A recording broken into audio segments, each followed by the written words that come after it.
Welcome to this Epic Life podcast, where we explore the connection between building a conscious life and building a conscious team or a conscious business.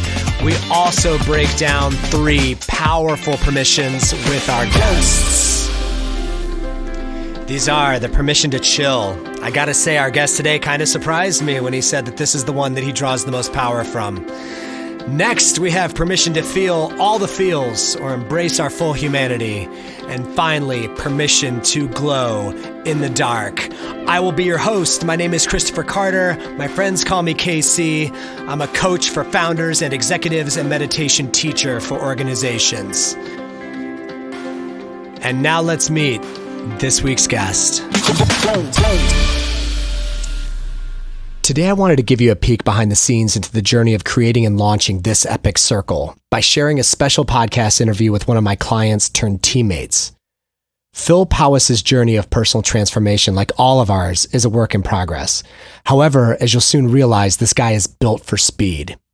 I call Phil Powis the Wizard.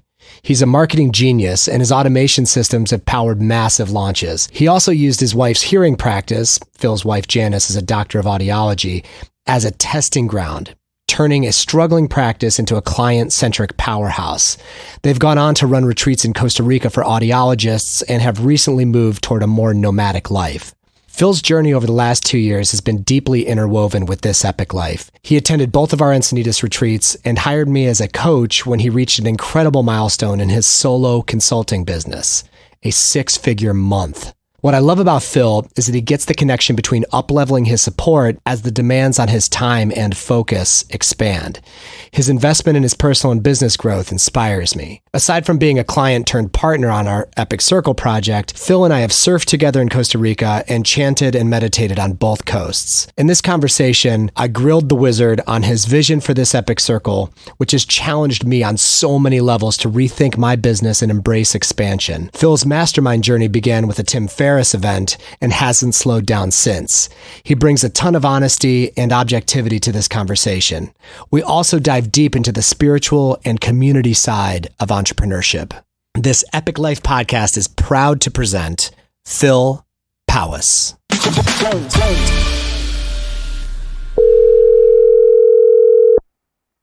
Hello. Hello, may I speak to the wizard, please? The wizard has arrived. I was just realizing as I was dialing you up just now that we have known each other less than 2 years. We met 2 years ago, later this month at Camp Good Life Project. Could that be possible? Wow. Yeah. I was just trying to remember. That's hard to believe. I mean, I feel like it's been maybe, feels like more like double that, but yeah. So yeah, it's crazy. Give me a top line about what you recollect about our 2 years together. How have we worked together? What kind of led us to this point?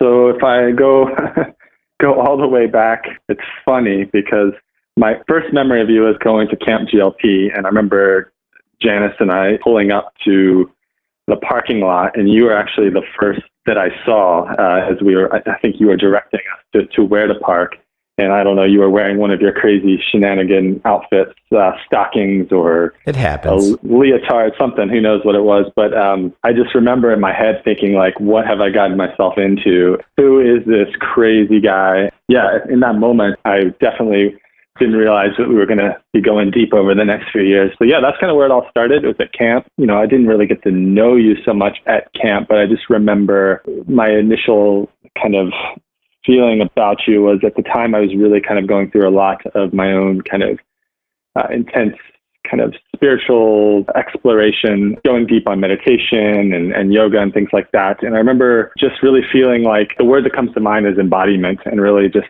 kind of seeing how you embodied your beliefs and kind of how you showed up in the world, but yet we're kind of like this regular grounded dude that had a family and was showing up, you know, working, earning a living, you know, not some crazy monk in a cave. And that really resonated with me because it's something that I've kind of struggled with or tried to kind of understand some of those sorts of themes. So yeah, that was kind of what originally attracted me to getting to know you. The thing that sticks out in my mind from that camp that made it so special, all 5 of them were really special, but that second to last year in 2017, was the first time we did an impromptu kirtan meetup. And yeah, that's right. I took my guitar over to the side of the lake. What I realized in retrospect was a very good handful of the people that came to that kirtan, maybe there was 10 or 12 of us, ended up coming on my retreat that November out to Encinitas. That was the first time I did the Encinitas retreat.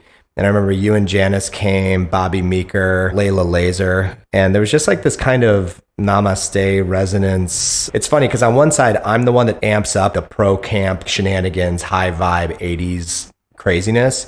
But then on the other side, it's the 6 a.m. meditation. It's the kirtan sneak away clandestine meetup. And I just remember feeling when we were all singing together, it was just a real magical moment, and some sort of connection was starting to take root in that moment. Yeah, absolutely. Yeah, that was it was actually my first time doing a kirtan, and yeah, it definitely felt magical for sure. So fast forward a few months, and I'm heading into my November retreat, doing enrollment, and you signed up kind of a camp. You had paid in advance, and then all of a sudden you kind of insisted on doing some things on the back end of my business to help me out, and I didn't really know what you did for work or what your skills were. And correct me if I'm wrong, but I feel like I may have given you the moniker Wizard. Was I one of the first to call you the Wizard? You definitely were, yeah. And it's stuck and it's been spreading slowly but surely to different communities. So I definitely have to thank you for that. Well, it's an essence word of yours because we work together as coach, and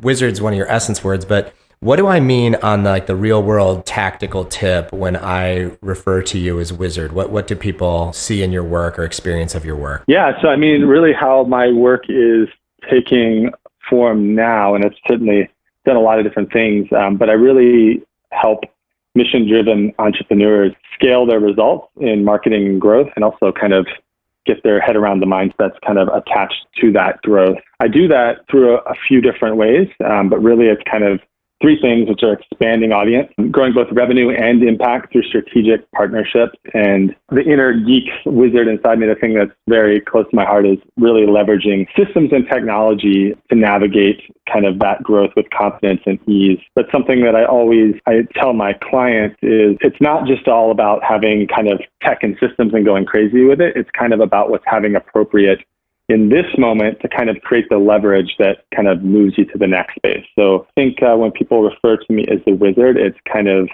my ability to leverage these tools in a way that kind of gets the results, but also kind of just feels kind of magical. It doesn't feel like clinical and cold either. Like I was thinking about this on the way in today. Yeah. A lot of your experimentation ground was in your wife's hearing practice, correct? Yep. You're talking about, typically older patients making, life decisions to improve their hearing. There's a lot of mission-driven stuff in that hearing world that you exposed me to. But what I see as your superpower is leveraging all that automation, systems, and technology, which frankly just stress me the hell out.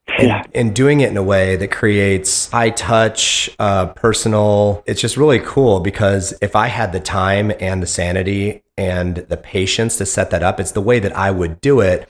But typically when entrepreneurs move so fast, I think the stressful part is nobody has the time to care that much, or they haven't figured out the automation piece. I just feel like you do a good job of kind of balancing both those worlds. I really do view it as an art, and maybe that sounds really strange when you're talking about technical things, but it really is all about taking the user or the potential client or customer, whatever you want to call them, on a journey. And I'm always being really mindful of are we creating a human experience here, or are we creating something else? And that's always my intention, that, we are leveraging all these great gifts that are around us in terms of technology, but at the end of the day, we have to connect to people on a human level through using these tools, or we're missing the mark, and we're actually moving ourselves further away from the goal, or at least the goal of the work that I want to be doing in the world, which is inspiring more connection. On the inspiring connection tip, I feel like we had a pretty good experience at my first retreat in Encinitas. Just you came that year because Janice came the second year with you.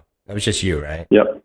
Yeah, that's right. What were your takeaways from spending time or attending one of my retreats in Encinitas? That first one was super magical. Not that they weren't both, but I think, I don't know if it was for me, it was just the time of kind of a lot of transition and excitement in my work and kind of where I was headed. But I think that what really stood out the most around your event specifically, because I've gone to a lot of different events, a lot of conferences, masterminds, retreats, was kind of the quality of people that you were attracting. And that kind of went beyond kind of just the business side of things. So yeah, like the people were there. There were lots of heavy hitters, like people that were doing like amazing work, showing up powerfully and doing great things in the world. But I think it was back to that, what I said about inspiring human connection. People were going to a deeper place kind of beyond that work and kind of connecting on more of a soul level in a way that I hadn't really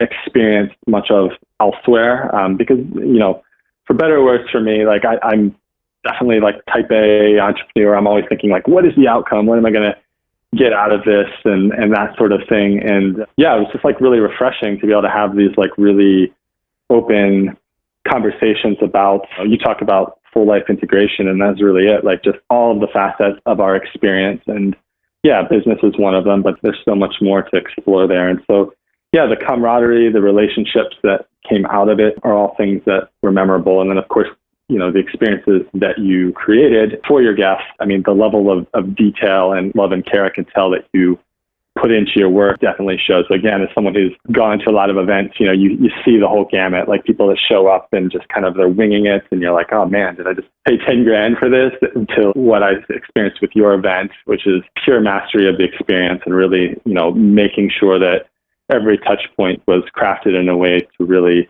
be of best service to your guests. So yeah, man, it was an incredible experience. I blame Stephanie Fields, Jonathan's wife, for that. She to me is like the master experience designer. My thought is if people are going to take time, I mean, and I think time is almost more of a precious commodity than money. But if people are going to fly across the country to be with you, you try to the best of your ability, set up every detail so it's just covered. But in some ways, I was winging it that first one because it was essentially just me and maybe two people that were helping me do that. My biggest memories for that, or the best memories, are just getting the different types of people from all walks of life to connect. So, you know, I have a wizard in the hearing space. I have a CEO at a Midwest company and his son who might take over the company someday. I have, you know, different entrepreneurs and different organizational people. And just the magic of getting people together is what I keep coming back to. All this digital stuff, all these video calls, conference calls, whatever, chat rooms, it's great. It helps, but there's nothing like having people in a room. And one of the memories that sticks out to me from that first one is when we stood on that giant circle around the palm tree outside and sang 80s and 90s songs with my guitar for, I don't know, 2 or 3 hours. It started with the idea of just doing it for a few minutes, and all of a sudden it just kept going and going and going, and everybody was all in. And I don't know, I think that if there's a unique magic I could bring to those things, it's like, okay, if people want to play, we could play all night. I just remember you being really down for that, which was cool. And then you took it and applied it to your own retreat. How did you end up going from attending retreats, attending masterminds, being part of those, you know, a participant, to designing and launching your own? When I think about these types of events, well, actually, to step back, when I talk to a lot of other entrepreneurs, like I feel like everyone's got their kind of origin story of how they kind of broke out into the work that they were doing. Actually, the first kind of mastermind event I went to was this event. It was kind of crazy. It was this event called 212 in Colorado. And I just literally stumbled upon it. Like, I really don't think I was supposed to be there because I don't even know how I found the link. But I pull up the link and I'm like, Tim Ferriss is having this mastermind in Boulder, Colorado. And it's $10,000 to go for 3 days. And I'd been following Tim Ferriss for literally a decade. I was like, man, I gotta do this. Like, I just gotta do this. I don't know where it's going to lead. I don't know anyone's going to be there, but I'm just going to show up and see what happens. And I went to that event. Casey, I felt so out of my league. John Berardi was one of the attendees, the founder of Precision Nutrition, the guy that started Roan Athletics, Taro, the guy that started Four Sigmatic, the mushroom coffee guy, Noah Kagan from AppSumo, all these heavy hitters. And it was a 3-day kind of experience hanging out with these people. Out of that, the relationships that I formed and how they kind of rippled out to kind of what now my super amazing reality is incredible. And something I just realized is that these intense in-person connections and friendships and bonds that are forged in these kind of arenas really are what make the magic happen. And to some degree, I kind of became an addict for a little while, where it's I can't get enough of this. But then I really believe in it, right? So take it back to your question about how I went to start creating these experiences. As you mentioned earlier, my wife and I a lot of our early entrepreneurial experience was in running a hearing practice in Boston. And one of the things that I noticed looking across that industry and my colleagues and people I'd meet at events, there was this lack of that. There was like this lack of connection, and you had all these practice owners who were burning out and just kind of working crazy, but didn't really have the resources to kind of share deeply what their experience was like and how to best support each other outside of your typical business conference. So yeah, like kind of applying all the things I learned from these experiences, your retreating included, and this magical place in Costa Rica that I've become really attached to through some experiences I've had there.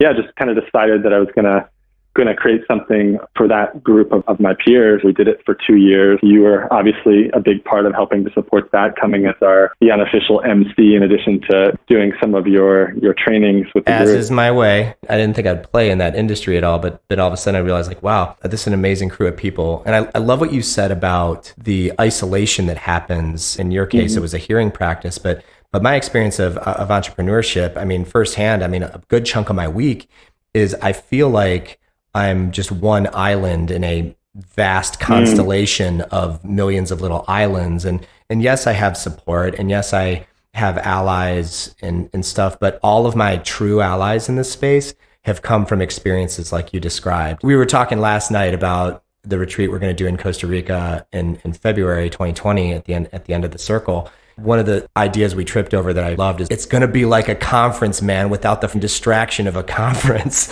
You know, the late night hangs, the deeply connected conversations, the really tactical masterminding and problem solving without all of the talking heads on stage and PowerPoint slides. You've been a big part of that evolution for me over the last couple of years about just showing up barefoot in yoga shorts and talking about really high stakes, highly productive business conversations. It's just like this cool duality we're walking in. The format of what we're creating is something I always tell people. You know, I've definitely gone to a lot of conferences in my time, and I don't do a ton of that these days. I definitely prefer the smaller group stuff. When I go to all the conferences, my number one rule was, hey, this event was successful if I made one strong connection that lasted beyond this event, and if I got one idea to execute on. And the funny thing is I'd go to those events, and as soon as those two things happened, I gave myself permission, you know, regardless of what the price tag was to be there, I gave myself permission to remove myself from that situation, to like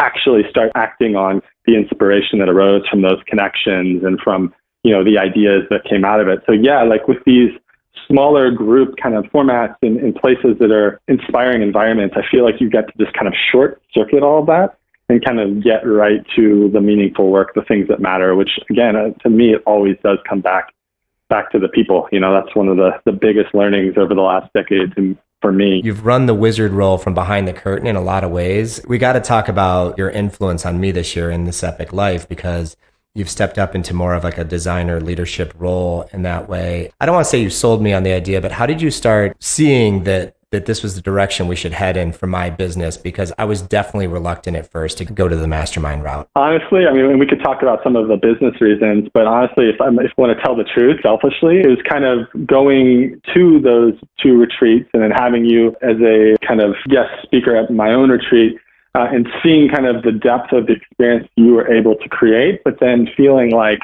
that magic just kind of slowly was dissipating over time. Like you get into this high vibe state when you're there, and like this magic happens, and then you forge these connections, and you know, you'll keep in touch with a few people, but generally the power of what's created there kind of, it just starts to dissipate. And I just felt like this real opportunity, looking at all the other experiences you're creating, like doing your meditation challenges and some of the work you're doing in the corporate environment. I really just saw an opportunity to weave that all together into an incredibly supportive structure that gives people that support and space all year round so they can take those relationships even to a deeper level. Honestly, it was kind of a selfish thing on my part, wishing for that experience personally and seeing that I felt like you're really in a great position to kind of shepherd that.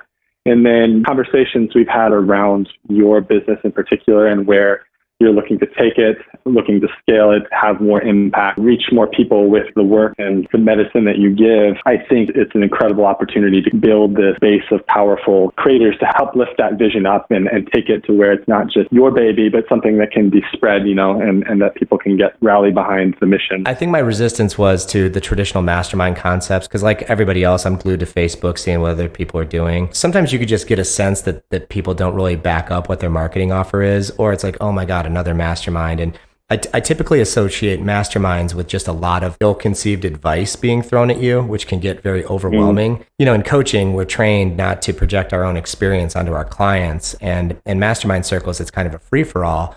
When I started to really see the opportunity of what you were saying to me, oh, right, we could create this continuity of giving all of my amazing clients access to one another because I'm selfishly sitting in the center of that. And those are all one-to-one conversations a lot of the time, but also bringing the facilitation to it in a way that's very heart-centered and authentic and gives it some parameters. So it's focused strategic advice. So if I have Wizard Phil in the circle, through my lens and through my filter and my experience of him applying his genius in a very specific way that's not overwhelming for Phil and not, overwhelming for the recipient. That's when I started to really see the possibility of it. Have you ever had that experience in a mastermind where you're just like, okay, I'm getting a lot of advice, but none of this seems super applicable? I've had both good and I wouldn't say bad, more like ungratifying experiences. And sometimes it's a little both. Sometimes it just runs its course. Like there's been masterminds that I've been part of for a business value where I felt like I got what I was looking for with the information, but then it was kind of lacking on the soul side or lacking on the connection, or like people weren't really supporting in a structure that was really helpful for me. So that's been my experience for sure. And then on the other side, I've been part of other quote masterminds that were more physically oriented, where the gap was still kind of what I really see as the opportunity here is the continuance between events, right? So Superhero Academy, super transformational for me. The friendships, the things that have come out of it, the same sort of thing. Their events are like super high vibe, super inspiring, but then between them, it's like, okay, well, how can we continue these conversations? And so, yeah, that's the structure, that's the opportunity. And I don't know if I can share something with you. It's funny, like I won't read the whole thing, but I do this thing. It's my 25-year vision, and I look at it often, and I have it broken down by business, health, relationships, and soul. But when I look at the business section, like this is kind of what I use as my barometer, I guess you would say, of am I moving things in the right direction business-wise? So this is part of the inspiration for wanting to pitch this idea to you. It's because I feel like it's right in line with it. So like the things I have under the business category of the life that I want to create are that my work is spiritually and relationship aligned, fully integrated, which I totally got from your influence, leading a high performance team with integrity, spreading positive message and joy, expanding belief of what is possible, creating work, leveraging tech to create life of freedom, balanced, scalable, profitable, mission driven versus income driven, location independent, fostering connection as a means for expansion, one-on-one with only people I love and believe in their mission, prosperity allows for giving back, and then one that I love, incorporation of adventure, creativity, and play and offers. And so many of those, what we're looking to create here, to create a container that allows for that continued expansion. For me, that's the mark that I'm looking to hit. So yeah, that's what really got me excited about this collaboration and partnership. I mean, the one-on-one work with only people I love and believe in their mission, like you'd be the perfect quote client, but to be able to kind of partner up on this with you is just incredible. Like I'm super stoked about it, which hopefully you can tell. Well, that's what's been insane is the vibe around the team as things go out to launch and how things get done. There's an undercurrent of high vibe going on. What would you say, if you had to summarize, what are the X factors of this experience, knowing that you're an architect, I'm an architect and facilitator and delivery person? What do you think are the X factors of this epic circle? The X factor, I think it's going to be the perfect blend of what people need to feel inspired and the information and the resources and the connections to move their business life to the next level, whatever that may be. It's different for everyone. But at the same time, I think blending that with these deeper soul level conversations of meaning and why are we doing the work that we're doing? What is our impact that we're looking to create? What is our legacy we're looking to create? I feel like that side of things is equally, if not more important. And I feel like this experience is really going to bring that all together as we explore our meaningful work and challenges. I think from the back end experience side of things, I know with certainty that we're going to leave kind of no detail unattended from kind of what we're creating on the online side of things to create support structures to the retreat we'll be doing every 6 months. So obviously Costa Rica one, the first stop is going to be absolutely magical. We couldn't have picked a better location for that. Totally. But then some of the other support structures we've created, like the quarterly meetups that'll be hosted by our members, just kind of the access to their networks, connections that can be forged there, adventure. Again, for me, that's something that I'm looking for, right? The vision that flashed in my head was when you and me and Janice at your first retreat in Costa Rica, we ended up at the front of that huge boat on our way through the Isle de Tortuga. Yeah. And we were doing the King of the World moves from Titanic at the front of the boat. And it was crazy blue water. It was amazing people sitting in little bathing pools on top of the deck boat. It was just kind of insane. And I'm like, we get to do this. This is our job today. And then we got to sing songs and do workshops over there on the beach. It could seem airy-fairy or super idealistic, but these things do happen with a lot of intention, a little bit of investment of money and time, and just getting the right circle of people together. So I want to thank you for pushing me into the direction of seizing the dream, because this is the best format to deliver the magic in. You brought amazing Denver Nguyen to the mix as well as kind of our chief financial officer. He does such a better job. But what have you learned from Denver as far as soul currency? That idea of soul currency, again, talk about connection. Actually, Denver and I were down in Costa Rica. We had rented this amazing house. It was like looking out over the coastline. For some of our collaboration together, we were kind of going really deep on like what our vision was for values, like the principles and values of how we wanted to show up in our work and also in our partnership together. He had this great idea around soul currency, and the statement I think that we wrote out, if I can remember right, was, we profit through soul currency. We are rich in time, money, happiness, and attention, and embody this individually, organizationally, and in our community.